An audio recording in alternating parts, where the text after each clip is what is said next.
Hello, welcome back. Today we're talking about rents and why rents are out of control at the moment. We are in a rental crisis. So make sure you stay tuned to the very end of this video because I'll be telling you why rents are spiraling out of control, but also I'll be telling you what to do if you're a landlord and if you're a tenant. For those of you that don't know me, my name is Marco. I'm a portfolio landlord, property investor, developer, and mentor. And I'm very passionate about helping people invest in property. But today we're talking all about rents and why rents are out of control, especially in the UK. It's absolutely crazy. We are in a rental crisis. There's no ifs, ways, or buts. Now, let's come on to describe why we're in this situation. Why are we in this rental crisis? So the UK is a small island. We have very little space. And because of this, supply is low and is always going to be relatively low. Now, because supply is so low, it pushes up price. Now, the thing about the UK in particular is our planning laws are very strict. So yes, we're a small island, there's very little space, but also within the existing space we have, we can't build on some land. It's very difficult to build on some land. So again, supply is just kept ultra low by our geography and by our planning laws at the moment. So what this means is rents are very high, but also property prices are very high, especially when you compare the UK to other countries. Now, the second supply issue and why rents are so high and why property prices are so high is because in the UK especially, we have such a shortage of affordable housing. Now, there is something being done about this because now when a developer wants to develop a site and a big site, a small portion of that development has to go to affordable housing, which is great. But is it enough? I don't know. We really do have such a shortage of affordable housing. Now, of course, the money is made in the bigger housing, the 4-5 bed, the higher square footage. A developer can make more money there, and therefore they're not really incentivized properly to build affordable housing. And again, is the government doing enough themselves to build affordable housing? I don't think so. And this is why people and families are stuck renting, because there's such a shortage of affordable housing, especially in the UK. The third supply issue we have, especially in the UK, and following on very nicely, is that we have a huge shortage in social housing, especially where I am. Now, if you're looking to get a house from the council, there's such a huge waiting list, and this is absolutely terrible. Again, you see a lot of people on the street, they're homeless, they can't get any shelter by any means whatsoever. So again, because the supply of housing in the UK is so low, it's really putting pressure on rents. So there are three supply reasons why prices and why rents are very high. But let's come on to the demand side. Now, without a doubt, there is high demand for rental properties in the UK, and this is really due to employment. Now, in the UK at the moment, the unemployment rate is fairly low. Things are going good. And as a result, people are employed, they're earning money, and they're working in good cities, Leeds, Manchester, Liverpool, and they want to live in or near to these cities. And what do? Well, they rent. Maybe they're not sure if they're going to be here in the long term and they don't want to commit themselves. So maybe they take out a 12-month tenancy agreement. So the strong job market in the UK really does put a pressure on rental prices. Second of all, in the UK, we have an increasing population. Now, there are three variables that go into this. First of all, there are more births in the UK, which are great. Also, people are living longer, which means, again, our net figure is much greater. So people are living longer and there's more people being born. But finally, our net migration at the moment is positive. So more people are moving to the UK than moving from the UK. And all these three things combined means we have an increasing population. Well, if we have an increasing population, of course, demand is increased. And as we know, supply is already so low. So again, this pushes up rents and prices even further. Now, the third demand-related variable that we need to consider is the increase in property prices. Now, this is quite a complex one, but I want to break it down on a very basic level. If property prices are increasing, well, this means less people can afford to buy a home. And as less people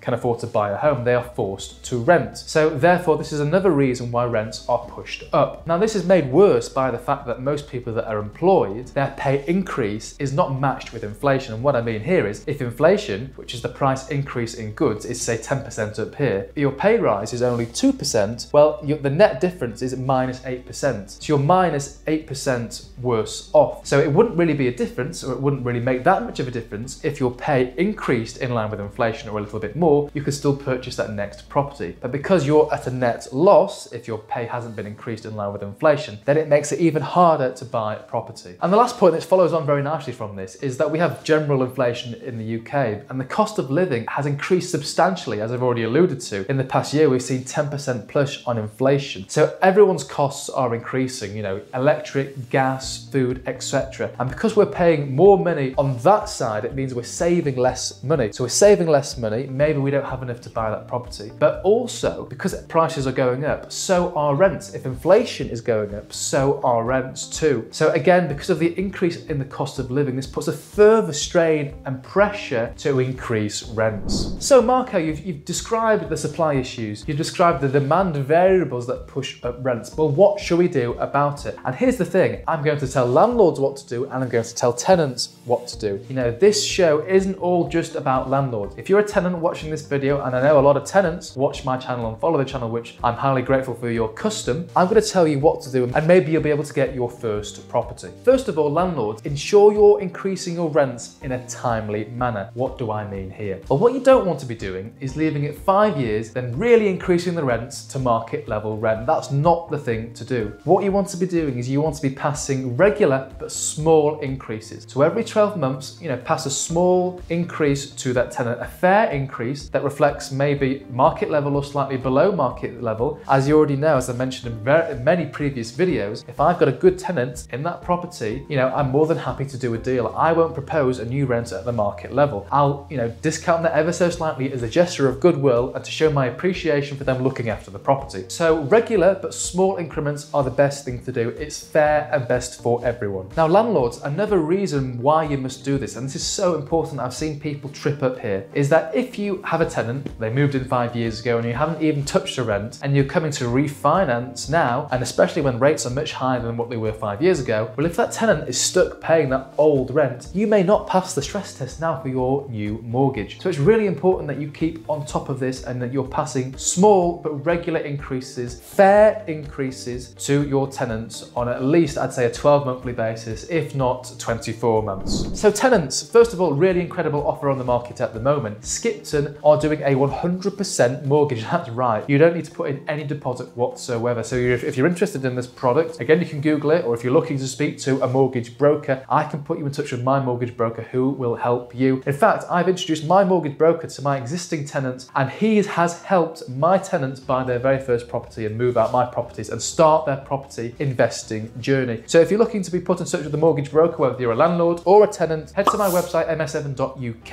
and click on Use Our Supplies, fill out the form, and I'll put you in touch. Now, if you don't qualify for that 100% mortgage, do not worry. There are other options available. And again, you can actually be gifted money from your family towards your deposit. This is a perfectly fine source of funds that not a lot of people know about. Now, my last tip for tenants, and if you're a landlord, listen to this one too, it's a really good one, is, you know, if you're looking to rent somewhere and you're trying to maybe negotiate a bit of a discount, it's hard to do, but you may as well try. You've got two options. First of all, if you can sign a longer tenancy agreement, maybe you can negotiate a slightly lesser rent. That's number one. Number two over here is that you could consider paying up front. You know, if you do have that cash in your account, if you can pay up front for 6 or 12 months, again, what discount can you get? It's always worth that question. And you know, me as a landlord, if I've got a tenant that's willing to pay 12 months up front, again, that goes a long way for me. So to recap, we've touched on why rents are out of control from a supply side and a demand side. We then moved on to what you can do about it as a landlord and as a tenant. Landlords, if you've taken anything away from this video, it has to be this: increase your rents often but small. For the regular subscribers to the channel, you may have noticed that the background and the set is quite different. We're undergoing a full refurb here at the moment. I'm trying to hide all the exposed wiring and the bricks and the plaster with the plants and other types of chairs. But stay tuned, because in 2 or 3 weeks, this space is going to look completely different. It's going to be absolutely incredible. I've got a really good lineup of guests going to appear on the channel very shortly. They'll be sharing their property investor wisdom with us all. So that's something we can all look forward to, and all the very best with your property investing day. Goodbye.